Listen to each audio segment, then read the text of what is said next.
Ketika Trump menantang naga, dunia tak lagi diam. Bayangkan ini, tahun 2025. Trump kembali duduk di Oval Office, langkah pertamanya menabuh genderang perang dagang. Lagi, tapi kali ini bukan hanya Tiongkok yang jadi sasaran Indonesia, Meksiko, Brasil, bahkan Uni Eropa. Hampir semua negara dikenakan tarif tinggi. Untuk Tiongkok, Trump menetapkan tarif 34%, angka yang fantastis, dan langsung menggebrak pasar global. Dan ini bukan cuma angka, ini simbol bahwa Amerika ingin memaksakan ulang dominasinya. Tapi apa dampaknya? Pasar saham goyah, investor tarik modal, dan negara-negara dunia mulai bertanya, apakah ini awal kehancuran sistem perdagangan global yang lama? Kalau dulu saat Trump naik 2016, Tiongkok butuh waktu membalas. Sekarang, Tiongkok membalas dalam waktu kurang dari 24 jam. Bukan hanya tarif balasan, tapi juga strategi pemotongan pasokan logam tanah jarang, bahan baku penting untuk industri teknologi Amerika sendiri. Perbandingannya, dulu AS dan Tiongkok masih saling tahan. Sekarang, dua raksasa ini maju tanpa rem, dan itulah yang akan kita bedah. Siapa yang benar-benar siap di medan ekonomi global? Siapa yang lebih rapuh meski terlihat kuat? Trump tidak pernah berubah, gayanya masih sama, cepat, frontal, dan penuh manuver politik. Tarif 34% ke Tiongkok bukan hanya urusan ekonomi, tapi juga panggung kampanye. Trump ingin tunjukkan kepada basis pendukungnya bahwa hanya dia yang berani menghadapi Tiongkok.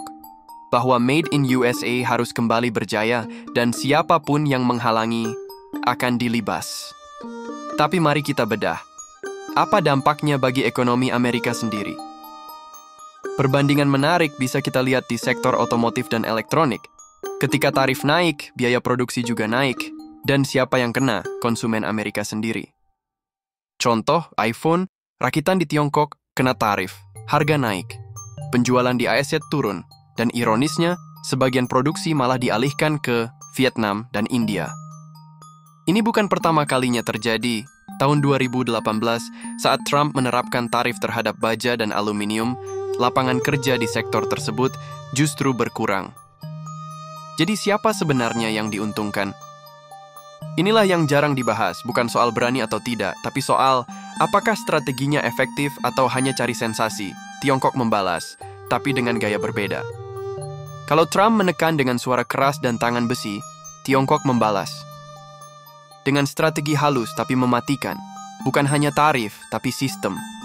Pertama, mereka menaikkan tarif setara, 34%, untuk produk-produk utama dari Amerika, kedelai, jagung, dan alat berat. Tapi bukan itu senjatanya yang paling berbahaya.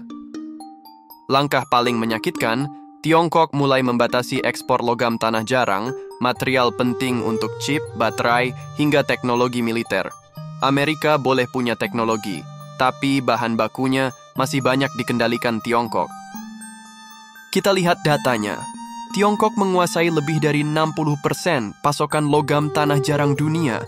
Bahkan pengolahan di luar negeri pun banyak yang masih tergantung pada smelter Tiongkok.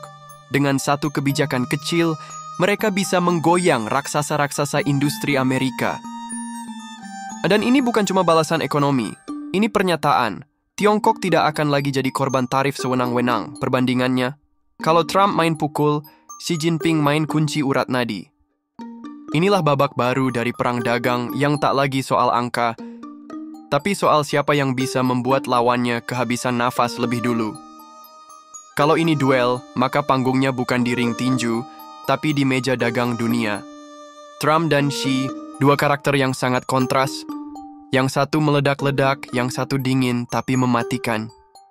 Trump main cepat, tarif naik hari ini, ancaman besok, tweet lusa, segalanya serba frontal, serba sorotan kamera. America first, jadi mantra utamanya. Tapi Xi Jinping, dia bukan tukang gertak, dia penyusun strategi jangka panjang. Tiongkok tidak langsung meledak. Tapi saat mereka bergerak, dampaknya sistemik. Mari kita bandingkan. Trump mencabut izin dagang Huawei di tahun 2019. Apa balasan Tiongkok? Tidak langsung. Tapi mereka mulai bangun ekosistem teknologi sendiri. Sekarang, Huawei sudah kembali dan bahkan mulai kalahkan Apple di pasar lokal. Trump ingin cepat menang. Xi ingin menang dan memastikan Amerika tak bisa bangkit kembali. Dan sekarang, saat babak baru perang dagang ini terbuka, dunia menyaksikan dua gaya kepemimpinan, yang suka sorotan kamera atau yang membungkam dalam senyap. Pertanyaannya, gaya mana yang akan membawa kemenangan jangka panjang? Saat dua gajah bertarung, rumputlah yang paling menderita. Tapi dalam perang dagang ini, rumput itu adalah negara-negara berkembang seperti Indonesia. Efeknya menyebar cepat, harga bahan baku naik, permintaan global turun, investor asing mulai berhitung ulang, dan inilah yang membuat dunia gelisah. Uni Eropa kehilangan ekspor baja ke Amerika, Jepang terkena imbas sektor otomotif, dan negara-negara ASEAN mulai kehilangan stabilitas pasarnya. Indonesia pun terkena hantam. Tarif aliasi ke produk Indonesia naik jadi 32%. Dulu kita dipandang mitra dagang berkembang, sekarang dianggap pesaing. Tapi ini menarik, justru dari tekanan ini muncul peluang. Investor mulai mencari alternatif dari Tiongkok, dan siapa yang dilirik? Indonesia, Vietnam, dan India negara dengan sumber daya alam besar dan tenaga kerja produktif. Perbandingannya, Tiongkok dulu jadi pabrik dunia karena murah dan efisien. Sekarang, banyak perusahaan mulai pindah pabrik ke Asia Tenggara. Indonesia ada di titik krusial, bisa tetap jadi korban perang tarif, atau naik panggung, jadi aktor utama rantai pasok global. Pertanyaannya, berani nggak kita ambil peran itu sekarang? Amerika menaikkan tarif, Tiongkok membalas, pasar global berguncang. Lalu, bagaimana Indonesia merespons? Di bawah Presiden Prabowo Subianto, Indonesia memilih jalur yang tidak gaduh, tapi menyusun kekuatan dari dalam. Langkah pertama, hilirisasi besar-besaran, bukan lagi ekspor bahan mentah, tapi mulai bangun industri dalam negeri, George Nikel, bauksit, tembaga, semua diarahkan ke produk jadi. Tujuannya jelas, membalik posisi. Dulu kita jual murah dan beli mahal, sekarang kita bangun nilai tambah di dalam negeri. Langkah kedua, program makan bergizi gratis. Ini bukan sekadar urusan kenyang. Ini soal investasi jangka panjang. Negara kuat dimulai dari rakyat yang sehat, produktivitas naik, ekonomi bergerak. Langkah ketiga, bergabung dengan BRICS, sebuah sinyal kuat. Indonesia tidak ingin terus jadi penonton dalam sistem global yang timpang. Kita bangun kemitraan baru dengan Brasil, Rusia, India, Tiongkok, dan Afrika Selatan. Perbandingannya, saat Amerika menekan dengan tarif, Indonesia justru menciptakan ketahanan ekonomi dari dalam. Inilah narasi baru yang sedang dibangun. Indonesia bukan hanya bertahan dari tekanan. Kita sedang tumbuh dan bersiap mengambil posisi tawar baru di dunia. Satu hal yang menarik di tengah kekacauan ini, banyak negara besar mulai melirik Indonesia. Kenapa?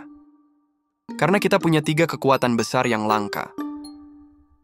Sumber daya alam yang melimpah, populasi muda produktif, stabilitas politik dan arah ekonomi yang jelas.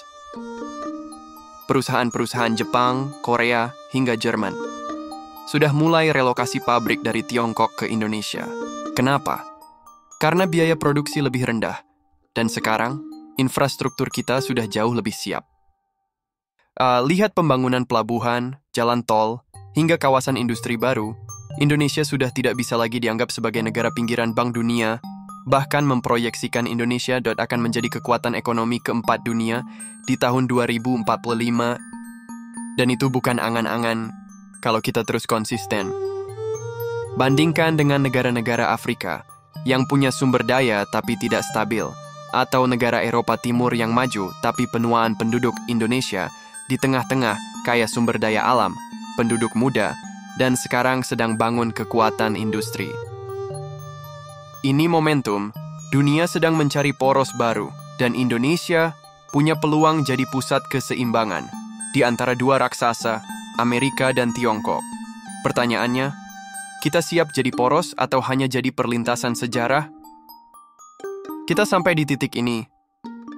Dunia berubah, Amerika makin agresif, Tiongkok makin strategis. Dan di tengah pertarungan dua raksasa itu, Indonesia tidak lagi bisa netral. Kita punya semua syarat untuk jadi besar. Kekayaan alam, populasi muda, posisi geografis strategis, dan sekarang, pemimpin yang berani ambil keputusan besar. Tapi ini bukan cuma soal pemerintah. Ini soal kita semua. Karena pertarungan global hari ini bukan lagi pakai peluru, tapi pakai tarif, teknologi, data, dan daya saing. Amerika menekan kita dengan tarif 32%, biar saja. Itu artinya mereka mulai anggap kita ancaman. Dan itu kabar baik, karena hanya bangsa yang kuat, yang ditakuti oleh kekuatan lama. Dulu kita hanya penonton, sekarang kita pemain. Pertanyaannya, apakah kita siap bermain untuk menang karena masa depan tidak diberikan, masa depan dimenangkan, dan sekarang dunia menunggu? Akankah Indonesia berdiri sebagai kekuatan baru atau kembali jadi pasar bagi negara lain?